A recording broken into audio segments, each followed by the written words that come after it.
और कल अपने संसदीय क्षेत्र रायबरेली और अमेठी में रहेंगे। इस दौरान राहुल कई विकास कार्यों का उद्घाटन भी करेंगे। राहुल गांधी 19 यानी कि आज लखनऊ एयरपोर्ट पहुंचने के बाद सड़क मार्ग से रायबरेली पहुंचेंगे और सबसे पहले वो बछरावा विधानसभा क्षेत्र के ठकुराइन खेड़ा में मैरिज हॉल का उद्घाटन करेंगे और फिर खीरों में जनसभा को संबोधित करेंगे। इसके बाद लालगंज में महिला संवाद कार्यक्रम में भी शामिल होंगे। तो ये बढ़ेंगे राहुल गांधी के दौरे को लेकर तमाम तैयारियां पूरी कर ली गई है और राहुल गांधी 2 दिन के रायबरेली दौरे पर हैं। आज पहला दिन है। मैरिज हॉल और सड़क का उद्घाटन करते हुए राहुल गांधी नजर आएंगे। रायबरेली की जनता को नई सौगात दी जाएगी। ये 2 दिन का दौरा कई मायनों में अहम और खास रहने वाला है। मैरिज हॉल और सड़क का उद्घाटन करते हुए नजर आएंगे राहुल गांधी। दरअसल राहुल गांधी के लेकर तैयारियां कर ली गई हैं। सुरक्षा के लिहाज से तमाम तैयारियां की गई हैं। कार्यकर्ताओं में जोश देखा जा रहा है। राहुल गांधी का रायबरेली दौरा है। 2 दिन का ये दौरा कई मायनों में अहम और खास रहने वाला है।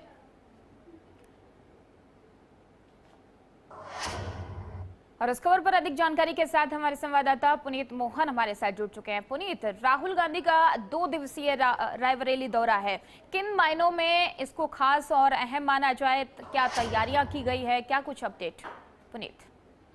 जी बिल्कुल, देखिए पश्चिम बंगाल के चुनाव के बाद में नेता प्रतिपक्ष राहुल गांधी रायबरेली संसदीय क्षेत्र आ रहे हैं। ऐसे में कहीं ना कहीं जो कांग्रेस के कार्यकर्ता हैं वो काफी उत्साहित हैं। 2 दिवसीय इस दौरे में जनता को रोड से लेकर के बारात घर तक कई ऐसी चीजें समर्पित करेंगे राहुल गांधी, और कई जगह उनके जनसंवाद के भी कार्यक्रम है जहां वो जनता से सीधे संवाद करेंगे। ऐसे में राहुल गांधी के दौरे को देखते हुए सीधे तौर पर रायबरेली जिला प्रशासन एक्टिव है। पर्याप्त पुलिस बल कार्यक्रम स्थलों पर लगाया गया है। राहुल गांधी 19 और 20 2 दिन रायबरेली रहेंगे और ऐसे में रायबरेली की जनता को तमाम तरीके की सौगात देंगे। 19 तारीख की अगर मैं बात करता हूं तो 10:30 बजे ग्राम महेरी के ब्लॉक बछरावा में बारात घर का लोकार्पण करेंगे।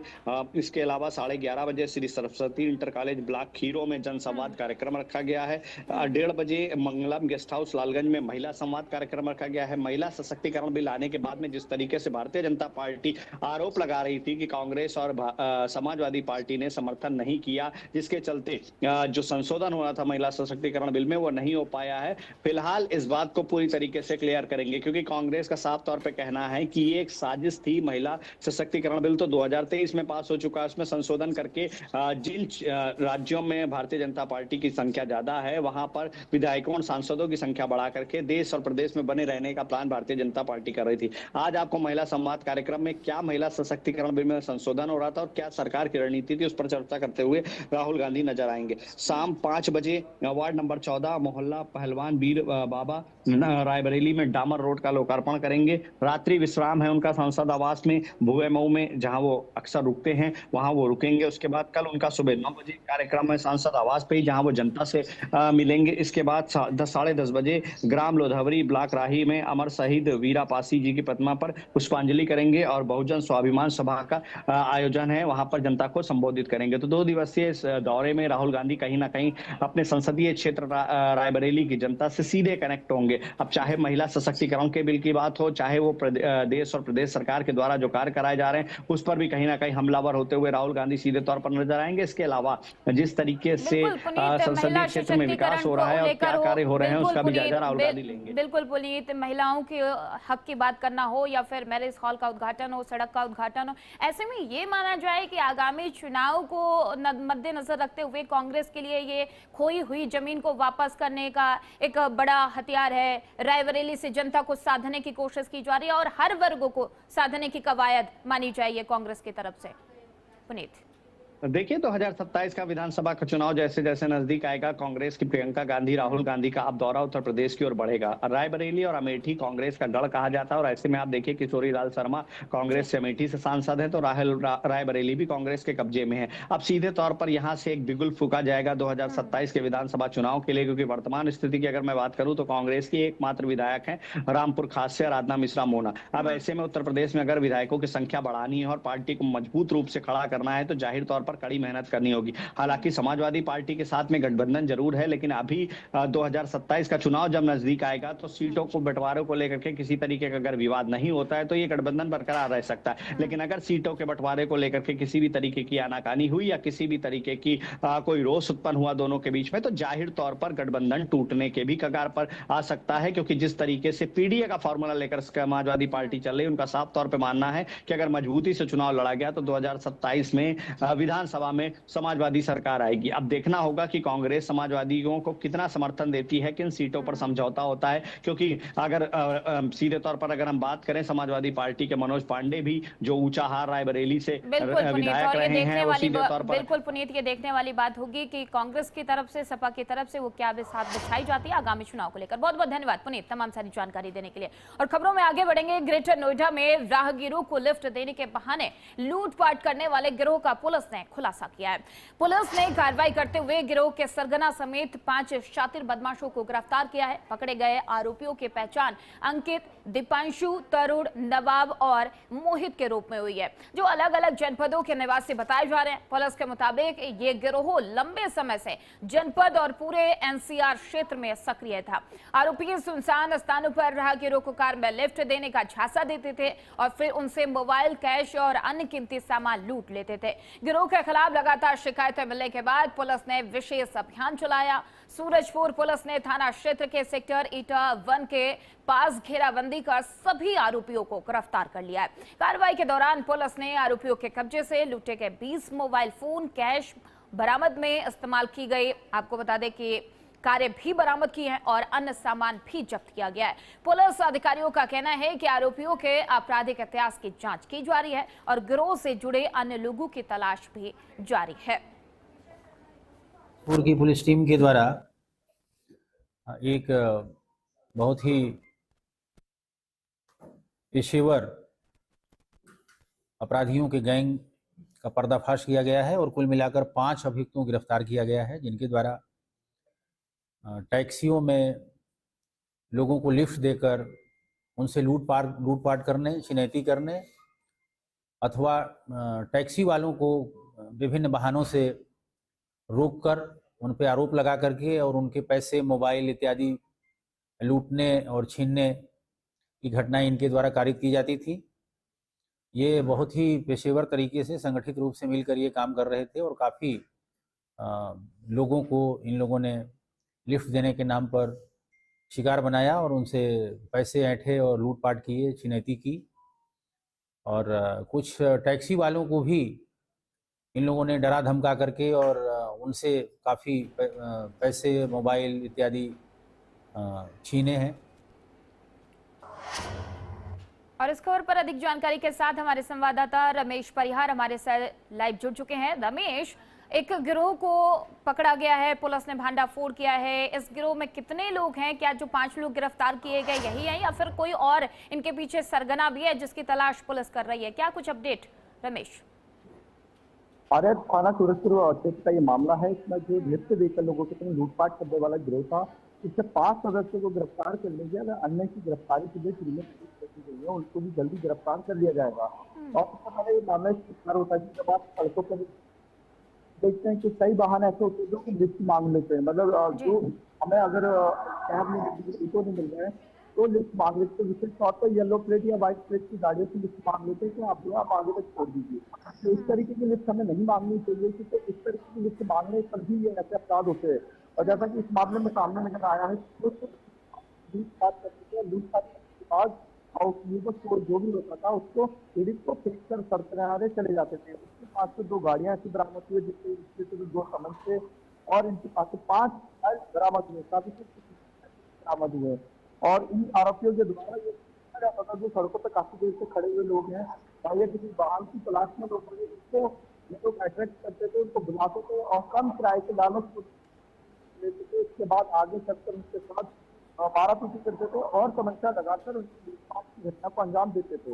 इस तरीके से अंजाम देने वाले ये लोग नोएडा में काफी दिन से सक्रिय था, ग्रेटर नोएडा में भी सक्रिय था। जिसकी पुलिस ने समय रहते इनको पकड़ा और इनके 5 सदस्यों को गिरफ्तार कर लिया है और अन्य सदस्यों की अभी तलाश जारी है। और जिस तरीके से उनका काम करने का, अपराध करने का जो तरीका था, बेहद ही साफ तरीका था, क्योंकि और सड़कों पर जो लोग होते हैं वो ऐसे आम आदमी ही बैठते हैं, क्योंकि अगर मोस्टली अगर पढ़े लिखे लोगों की बात करी जाए तो ओला उबर टैक्सी हायर करते हैं, कभी भी इस तरीके की लिफ्ट लेकर नहीं बैठते हैं। और ये और लालच देते थे पहले कि कम किराया, अगर आपको 250 लग रहा है तो वो कहते थे 200 रुपये में आप आइए हमारी गाड़ी में बैठिए। और जैसे ही गाड़ी में बैठते थे थोड़ी दूर जाने पर ये कहीं ना कहीं उनसे तो मारपीट शुरू कर देते थे और समझता लगा तो उनसे लूटपाट की घटना को अंजाम देते थे। पैसे होते थे, मोबाइल होते थे, वो छीन लेते थे पुलिस के द्वारा। बिल्कुल रमेश, लेकिन पुलिस ने 5 लोगों को गिरफ्तार किया है। क्या पूछताछ में खुलासा हो पाया है कि ये गैंग नोएडा के अलावा कहां कहां एक्टिव था और अभी तक कितने लोगों को शिकार बना चुका है? रमेश, देखिए अभी तक अगर शिकार की बात करें, शिकार की जो लिस्ट है वो काफी लंबी है। कई लोगों को बना चुका है, लगभग दर्जन भर से ये अपने शिकार बना। कुछ लोग ऐसे होते हैं कि शिकायत ही नहीं करते, कुछ नहीं आते, वो कहते चलो घटना हो गई हम घर चले जाते हैं।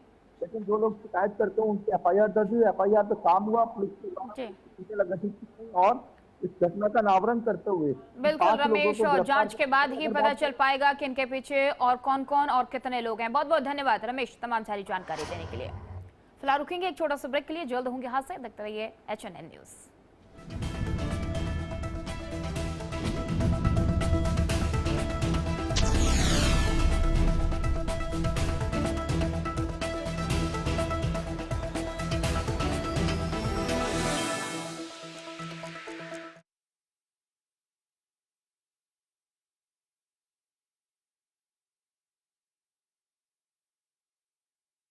हर रोज हो जाता हूँ लेट, साफ नहीं होता है मेरा। अबे घोचू, अथा इंडिया को मालूम है, पेट सफा हर रोग दफा।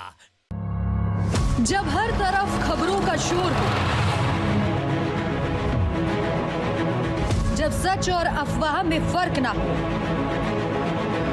तब एक चैनल उठता है सवालों की रोशनी लेकर, आपके हित की आवाज बनकर। HNN न्यूज, जुनून सच दिखाने का।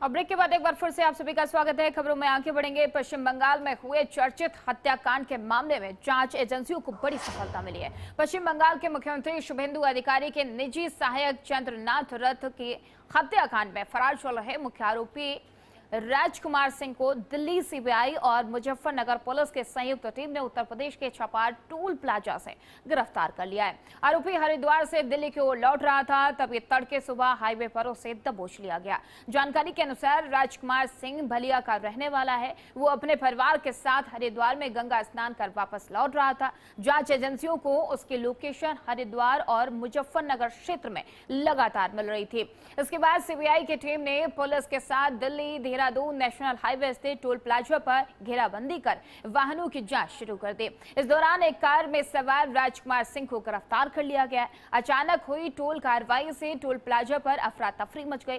गिरफ्तारी के बाद राजकुमार सिंह को छपार पुलिस ने कोर्ट में पेश किया है। इसके बाद CBI की टीम उसे 24 घंटे के ट्रांजिट रिमांड पर दिल्ली ले गई है। आरोपियों का असली नाम राजकुमार है, लेकिन इसे राज सिंह के नाम से जानते हैं। जानकारी के मुताबिक इस हत्याकांड में सबसे अहम रोल राजकुमार का ही है। ये शूटर है। हत्या का मकसद अभी तक साफ नहीं हुआ है। राजकुमार उर्फ राज सिंह को 19 मई यानी कि मंगलवार को कोलकाता कोर्ट में पेश किया जाएगा।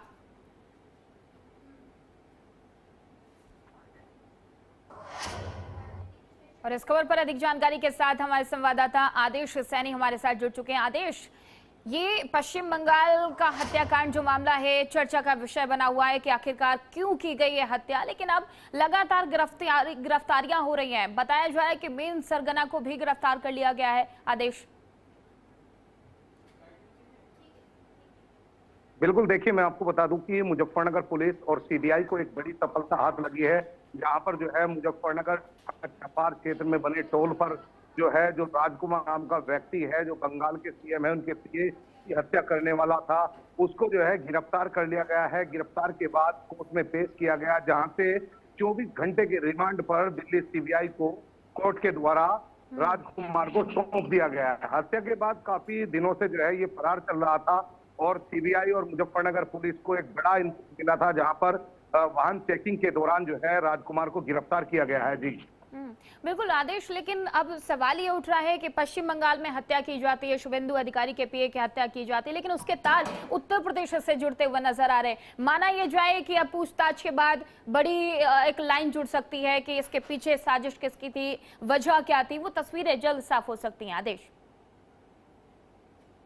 बिल्कुल, देखिए मैं आपको बता दूं कि जिस तरह से जो है 1500 किलोमीटर दूरी पर जो है इसकी गिरफ्तारी हुई है, राजकुमार नामक व्यक्ति के जो पीए की हत्या करने वाले थे मुख्यमंत्री की, उनकी गिरफ्तारी एक बड़ा सवाल जो है यहाँ मुजफ्फरनगर में गिरफ्तारी बड़ा सवाल एक खड़ा करती है, क्योंकि यहाँ जो है जिस तरह से पूछताछ की गई है तो पूछताछ के बाद कहीं ना कहीं जो है एक बड़ा जो है इसके सामने जो है कहीं ना कहीं एक बड़ा खुलासा हो सकता है। कोई जो अन्य व्यक्ति भी इसकी जो है गिरफ्त में आ सकते हैं, क्योंकि मुजफ्फरनगर से गिरफ्तारी होना एक बड़ा सवाल, अहम सवाल है। पश्चिम बंगाल से मुजफ्फरनगर जिस तरह से सीबीआई और मुजफ्फरनगर पुलिस ने गिरफ्तारी की है तो बड़ा सवाल कहीं ना कहीं माना जा रहा है। पूछताछ के बाद ही ये पूरा जो है मामला क्लियर हो पाएगा कि आखिर मुजफ्फरनगर में क्या इसका जो है मकसद था, मुजफ्फरनगर के रास्ते दिल्ली जाने का क्या मकसद था। जी बिल्कुल आदेश, और सवाल लगातार बना हुआ है कि पश्चिम बंगाल चुनाव रिजल्ट आने के बाद इतनी बड़ी हत्या, इसके पीछे साजिश किसकी,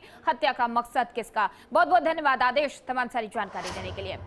और खबरों में आगे बढ़ेंगे। रामपुर जिलाधिकारी अजय कुमार द्विवेदी अपने आवास से कलेक्ट्रेट कार्यालय तक पैदल पहुंचे। उन्होंने ये कदम प्रधानमंत्री नरेंद्र मोदी के ईंधन बचाओ आह्वान के तहत उठाया। कार्यालय पहुंचने के बाद उन्होंने जनसुनवाई की और आम लोगों की समस्या सुनी। इस दौरान जिलाधिकारी द्विवेदी ने मीडिया से बातचीत में बताया कि खाड़ी देशों में युद्ध जैसे हालात के कारण वैश्विक स्तर पर कई चुनौतियां सामने आ रही हैं। उन्होंने कहा कि ईंधन की बचत आज समय की आवश्यकता है और सभी को इसके प्रति जागरूक होना जरूरी है। डीएम ने स्पष्ट किया है कि उन्होंने खुद पैदल चलकर एक संदेश देने का प्रयास किया। साथ ही उन्होंने अधिकारियों और कर्मचारियों से अपील की है कि वो डीजल और पेट्रोल से चलने वाले वाहनों का कम से कम उपयोग करें, जहां संभव हो साइकिल का इस्तेमाल करें और सार्वजनिक परिवहन सेवाओं का प्राथमिकता दें। तो आपको बता दें कि लगातार डीजल पेट्रोल बचाने की मुहिम लगातार जारी है। आम जनता के साथ साथ अब अधिकारी भी या तो पैदल जा रहे हैं या फिर साइकिल और पब्लिक ट्रांसपोर्ट का यूज करते हुए नजर आ रहे हैं। माननीय प्रधानमंत्री जी ने और माननीय मुख्यमंत्री जी ने ये अपील की है कि ज़्यादा से ज़्यादा जो देशवासी हैं ईंधन की बचत करें। उसी के क्रम में मैं और मेरे सभी अधिकारियों को मैंने निर्देशित किया है कि यथासंभव ईंधन की बचत करें। मैं आपके माध्यम से जनपद वासियों से भी अपील करूंगा कि पब्लिक ट्रांसपोर्ट का यूज़ करें, ई रिक्शा का यूज़ करें। छोटी मोटी दूरी पे अगर जाना है तो साइकिल का भी, बाइसिकल का भी इस्तेमाल कर सकते हैं। इस प्रकार से हम लोग ईंधन को बचाएं, क्योंकि बड़ी मात्रा में जो ईंधन है वो इम्पोर्ट किया जाता है, आयातित किया जाता है। इस पर बड़ी मात्रा में विदेशी मुद्रा खर्च होती है, तो उसको बचाने के लिए आवश्यक है कि हम कम से कम जो है ईंधन का इस्तेमाल करें।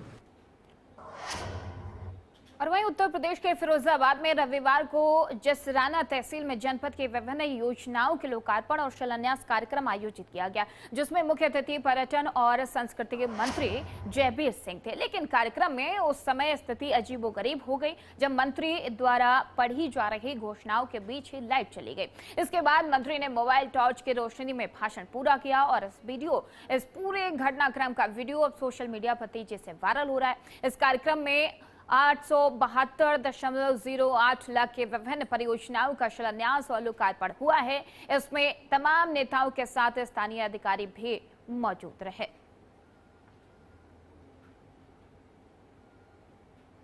आपको बता दें कि टॉर्च जलाकर मंत्री ने इस समय पर्यटन एवं संस्कृति मंत्री सनातन संस्कृति के आस्था के प्रतीक स्थलों के पर्यटन सुविधाएं अवस्थापना विकास के लिए 2 परियोजनाओं का लोकार्पण, जिनमें परीक्षित कुंड पाणम का 4 करोड़ 32 लाख 4 हज़ार की परियोजना जहाँ हम लोग खड़े हैं, इस परियोजना का लोकार्पण आज हुआ है। और साथ ही साथ रामलीला मैदान खेरिया 1 करोड़ 89 लाख 36 हज़ार रुपये, यानी दोनों परियोजनाओं की लागत 6 करोड़ 21 लाख 40 हज़ार रुपये की योजनाओं का लोकार्पण का कार्यक्रम और 4 परियोजनाएं शिलान्यास हुई हैं जिनकी लागत 4 करोड़ 15 लाख 75 हज़ार रुपये है।